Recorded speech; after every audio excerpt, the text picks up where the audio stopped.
Right, good morning folks, welcome to this week's video. We have massively lucked out with the weather today. This is not typical for an Easter weekend in the UK, but hey ho, there's a couple more days so it can snow before the weekend. Right, we're on the River Waveney today. We're going to be taking a look at an absolute game changer of a packraft, I believe it is. We're going to be taking a look at the Anfibio Revo XL.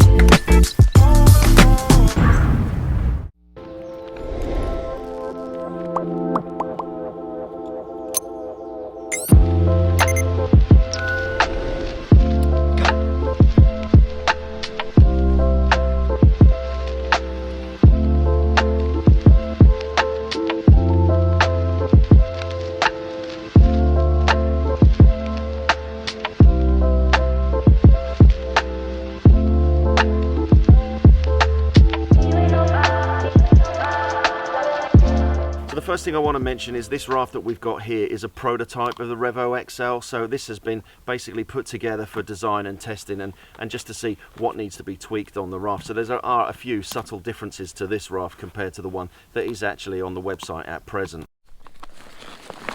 So the first thing to mention about the Revo is there's two versions of the packraft. So this is the Revo XL, there's the Revo CL, which is a little bit smaller than this packraft, and the tube bags don't come as standard with the CL.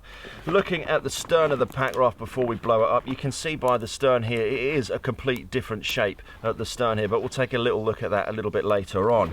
The first thing I want to mention here is this is the self-baler. So this works on the Venturi method. So basically, as this is coming across the water here, there's a low pressure which basically sucks all the water out of the raft there. And the great thing about this here is this can be sealed and put inside of the raft, so you don't have to use it as a self-bailing pack raft. The other thing to mention about the stern is you've got the adapter here for a skeg, which I would definitely recommend purchasing with this pack raft.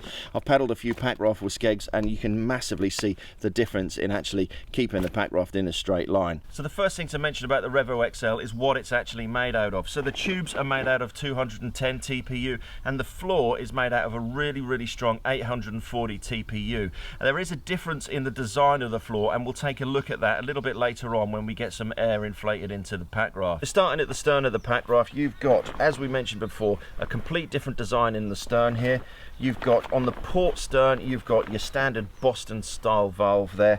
You're on the starboard and on the port, you've got two grab loops here, which you can run a bit of floating line in there, so you've got something to grab on should you have to exit your pack raft or you want to drag it up onto the bank. Right, coming up the pack raft, so the next bit you've got on your pack raft here is you've got another loop here on the port and on the starboard side, and that's got some elastic run inside of it, and that's basically to keep your backrest once it's inflated in exactly the right place. Right, so the next thing we need to mention about this pack raft is the tube bag. So on both sides of the pack raft you've got two dry zips here, so that when you open these up, inside of the pack raft you've got two 70-litre dry bags. Absolute fantastic bit of kit here. The only thing I will mention about these tube bags here is you cannot open these once the pack raft is inflated. If you were to open these tube bags once it was inflated, it would be a little bit like Han Solo opening up a Tauntaun with a lightsaber. But absolute game changer, fantastic idea, love it. If you want to carry some gear when you're on your expeditions, then this is the way to do it. So coming up the pack raft from the stern to the bow, the next thing that we've got is your 5-point thigh strap here. So you've got a daisy chain that's on the side of the pack raft here. So this is fully adjustable and you can get it in exactly the right position that you want specifically for your size. So the next thing to talk about is the self-baler. So this works on a Venturi principle here. It basically means that the water inside of the raft is sucked out through the self-baler just here. This is a complete new design. I've never seen this on any other pack raft. It's very similar sort of principle on some rigid inflatable boats or speedboats and things like this. But the great thing about this self-baler, as I mentioned before, is this can be closed and you can seal the bottom of the pack raft off completely. So the way to seal the self-baler, you basically pull it into the pack raft and you've got two clips here, and you basically want to roll this up as tight as you can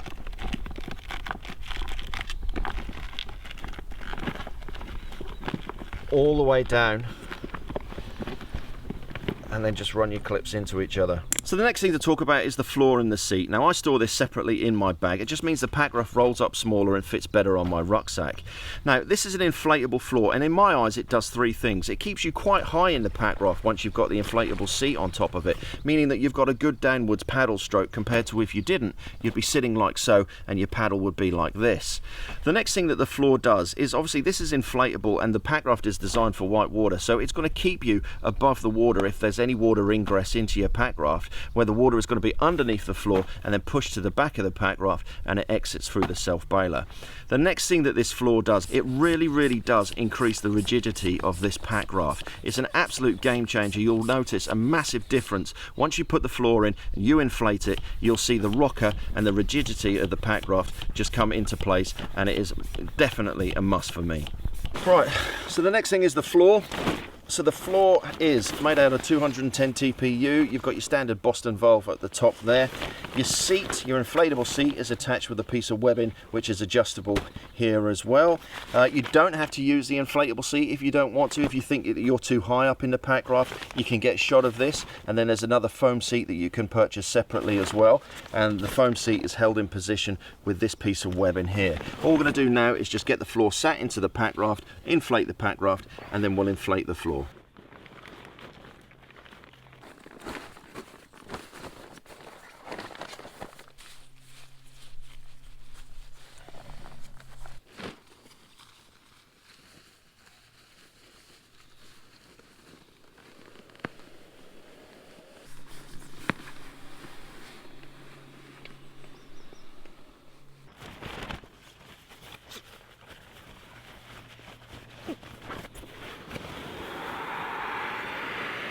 And then once the Packraft's pretty much pumped up, you can also purchase the Anfibio hand pump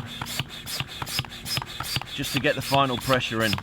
So the great thing about the Anfibio hand pump is it's really easy just to push into the back of the Boston valve for the floor. So we'll get the floor pumped up now. Now I've put the camera there for one reason, and that's so you can see how the rigidity of this Packraft changes once you get the floor inflated fully.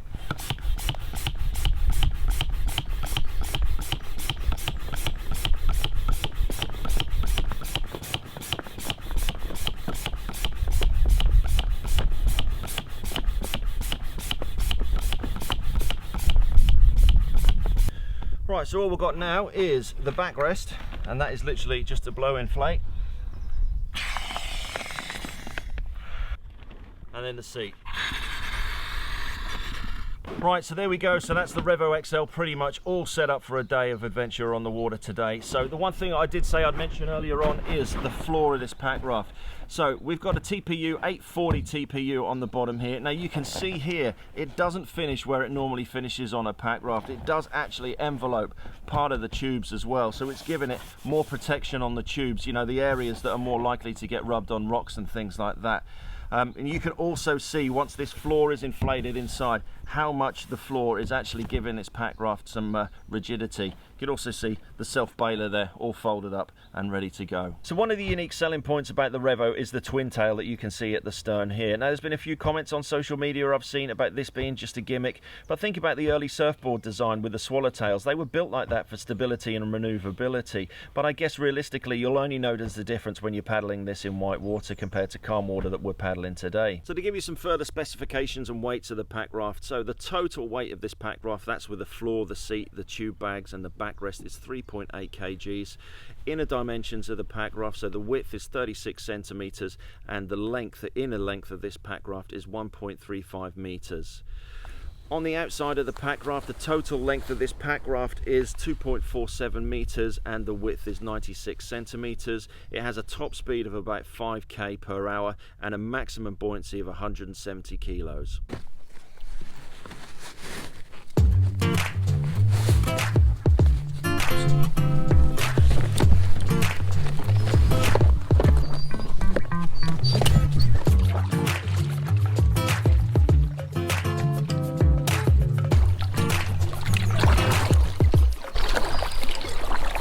So can you notice a difference with a twin tail on calm water?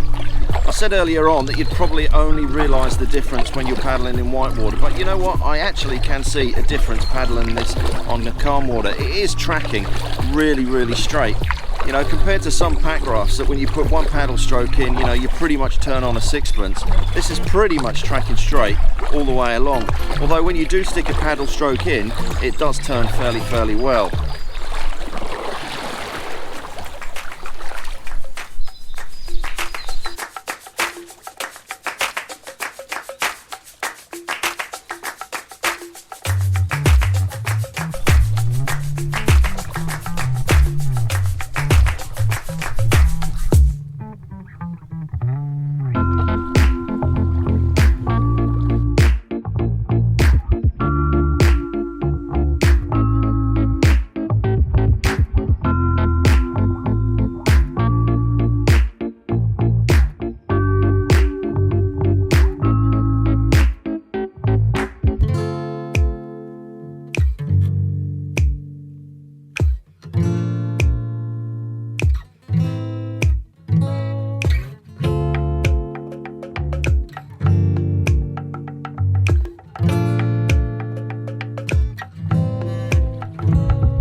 Right then guys, so there we go. That is just a short little overview of the Revo XL by Anfibio, and out of all of the packrafts we've tried in the last couple of years, this is my favourite. Whether you're on expedition, whether you're whitewater paddling or you're calm water paddling like me and the dog today, it is an absolute brilliant packraft, and I really do recommend this. If you want some further information about this packraft, I'll stick a link to the product in the description below. Now I've only tried it out on calm water, so I can't tell you what it's like on whitewater, so keep your eyes peeled for a video in a few weeks where we'll be heading over to North Wales to do a packrafting course with Tyrio, where we'll be taking it out on some white water. So thanks very much for watching, and if you haven't subscribed to the channel, please hit the subscribe button just below there, and as always, a couple of videos for you to take a look at, and we'll see you next time on the next one.